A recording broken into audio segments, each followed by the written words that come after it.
We've been talking about the birth rate decline and watching these various countries with these birth rates that are plummeting to hell. Well, I was sent this graph and it puts it in a nice colorful form so we can really see these numbers in the various countries. Now, this graph does say fertility rates. I think when I think of fertility, I think of women who can't, or maybe having difficulty with having babies. So that's the reason why I continue to say birth rate.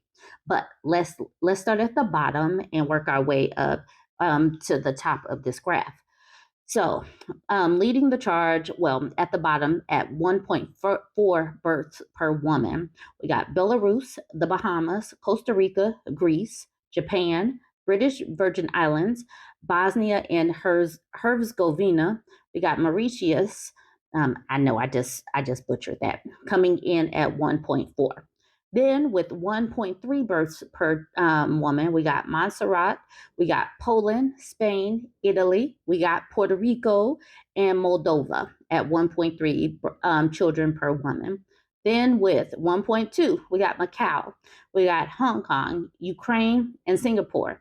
And then coming in at a little over one child per woman, we got South Korea and Taiwan at 1.1 children per woman.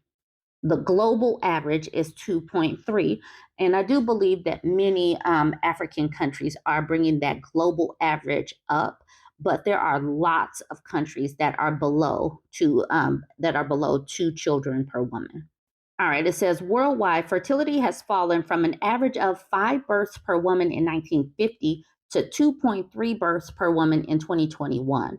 With fewer children being born, concerns have arisen that there may soon be too few people to sustain economies. This graphic lists countries with the lowest fertility rates as of 2024, based on data compiled by Statista. All figures are estimates. Understanding fertility rate. The fertility rate refers to the average number of children born to a woman of childbearing age in any given country. Typically, women between the ages of 15 and 45 are considered to be in their childbearing years. I really do hate that they put a 15-year-old child in the category of a woman, because 15, 16, 17, those are still kids. Even 18 and 19 to me are still quite young, but 15, 16, 17, definitely. Okay, that's just an aside. A 15-year-old child is not a woman.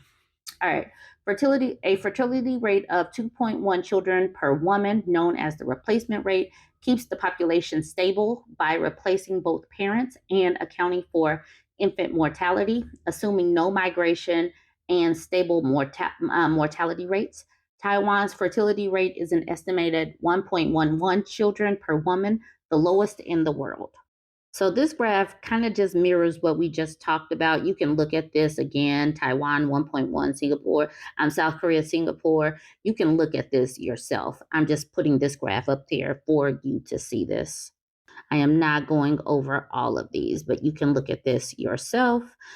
Towards the bottom, it says Europe leads the ranking with 8 countries, followed by Asia with 6, North America with 5, and Africa with just 1.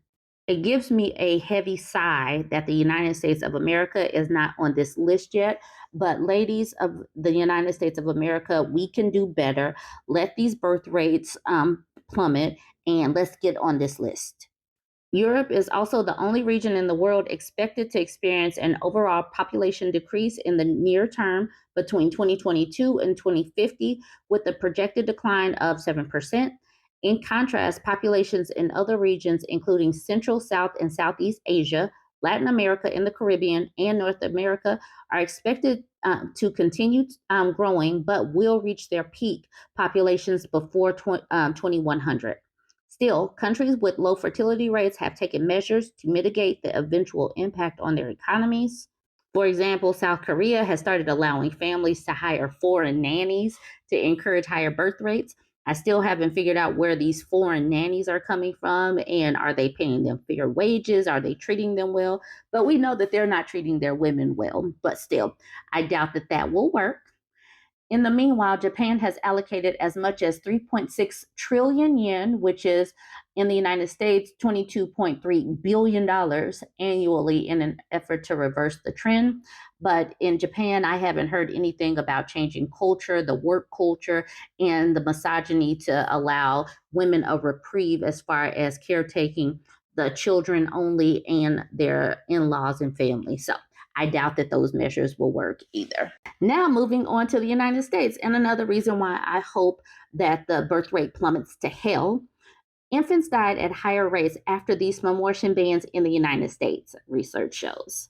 In the year and a half following the Supreme Court Dobbs decision that revoked the right to a termination of a pregnancy, hundreds more infants died than expected in the United States, new research shows.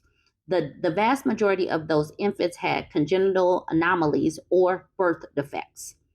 Earlier research spurred by a CNN investigative report found that infant mortality spiked in Texas after a 6-week ban took effect in 2021. And experts say the new data suggests that the impacts of the bans and restrictions enacted by some states post Dobbs have been large enough to affect broader trends. This evidence of a national ripple effect, regardless of state level status, said Dr. Pavarti Singh, an assistant professor of epidemiology with the Ohio State University College of Public Health and lead author of the new study. In the new paper published Monday in JAMA Pediatrics, Singh and co-author Dr. Maria Gallo, a professor of epidemiology and associate dean of research with the Ohio State College of Public Health, compared infant mortality rates in the 18 months following the Dobbs decision against historical trends. They found that infant mortality was higher than usual in the United States after several months after the Dobbs decision, and never dropped to rates that were lower than expected. In the months that infant mortality was higher than expected, October 2022 to March 2023, it's not October 22 through March 2023. Those are just separate months. October 2022, March 2023, and April 2023. The rates were about 7% higher than typical, leading to an average of 247 more infant deaths in each of those months. About 80% of those additional infant deaths could be attributed to congenital anomalies, which were higher than expected in 6 of the 18 months following the Dobbs decision, according to the new research. Congenital anomalies can range from mild to severe cases, and some of the most common types can affect an infant's heart or spine. In some cases, babies with a birth defect may only survive a few months. This is just the tip of the iceberg, Singh said. Mortality is the ultimate outcome of any health condition. This is a very, very acute indicator. It could be representative of underlying morbidity and underlying hardship. Other research has found that births have increased in states with termination bans, and experts say that some of that increase is linked to a disproportionate rise in the number of women who are carrying fetuses with lethal congenital anomalies to term. Whether the pregnancy was wanted or unwanted, we know that many of these are pregnancies that would have ended in termination had people had the access to those services, said Dr. Ushma Upadhyay, an associate professor at the Department of Obstetrics, Gynecology, and Reproductive Science at the University of California. She was not involved in the new study, but does research abortion trends in the United States. Experts say that these termination bans can also affect access to broader health care, which can lead to increased risk for both babies and mothers. The well-being of a pregnant woman is inextricably linked to the well-being of the pregnancy. These bans may affect access to and willingness to seek prenatal care and broader support systems, she said, and the barriers compound. People who face the most structural barriers in terms of poverty, lower levels of education, food insecurity, and other life stressors can't access termination care, and these factors also increase their risk of poor pregnancy and these outcomes, she said. So we're putting it out there. These pregnancies would have been terminated had these bans not gone into place. Why these forced birthers want to push women to have these babies that are not going to live past a few months? I don't know. Anyways, join the conversation. Let me know what you think. Don't forget to like, comment, and share. Now, let's talk about China. China's birth rate is also one of the countries that's plummeting to hell, and now they are trying to investigate why are these people not having babies? So they sent out a survey. Now, this what you see right here, this was a video that was playing on the Newsweek article. It says China dairies industry is struggling with the oversupply of milk amid a flagging birth rate and economic slowdown. So there are going to be so many industries that are impacted by the birth rate plummeting that people might not even realize. China has launched a national survey to better understand its citizens' reluctance or fear of having children as the country grapples with one of the world's lowest birth rates. Despite the end of China's one-child policy in 2016 and other measures designed to encourage child rearing, China's birth rate continues to plummet to hell. In 2023, the rate fell to a record 6.39 per 1,000 people, down from 12.43 in 2017. The number of newborns nearly halved from 18.8 million in 2016 to just 9.5 million in 2023, marking the lowest figure since 1949. This ongoing trend has significant implications for China's future. A shrinking workforce and an aging population could threaten the long-term vitality of the world's second largest economy, straining social welfare systems and potentially hampering economic productivity. It could also impact China's ability to sustain a world-class military, China's President Xi Jinping's mid-century target.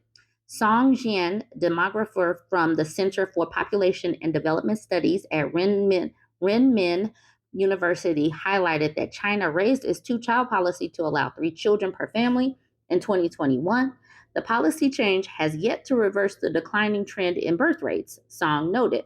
She acknowledged to the Global Times that the survey, which has not been conducted in 3 years, is not a solution on its own, and it will help refine the policy framework with data support. China's fertility rate, or the average number of births per woman, dropped to 1 in 2023, marking the 7th consecutive year of decline. The overall population has been shrinking, with 2022 marking the first population drop since 1962, following the Great Chinese Famine. These demographic trends are further compounded by China being on the verge of becoming a super-aged society where those 65 and over will account for nearly 20% of the population. According to the World Bank, this figure is expected to climb to 28% within the next 2 decades, further challenging the country's economic and social stability. While the government has implemented various fertility support measures, including local incentives and policies aimed at reducing the cost of living, these efforts have not reversed the declining birth rate. So that's literally the end of the article. There's so much that could have been put in here. Newsweek, really fell down on this one. It didn't mention all of the deletion of girl babies that were born, the gender imbalance because of that, the way they prop up boy children and make them little princess, the way girls and women are expected to be caretakers for whole families. All of this, is definitely part of their find out season. They're in a find out season because of many of their own policies, plus their culture. And now they have the shocked Pikachu face that women don't want to have kids. They're just in their find out. This is the garden that they planted. They planted a bunch of male seeds. Why do they expect there to be fruit that bears from this garden? Okay, like I said, Newsweek really dropped the ball. They could have put more into this, but they didn't. China is just in its find out season. Y'all join the conversation. Let me know what you think about all of this. Don't forget to like, comment, and share.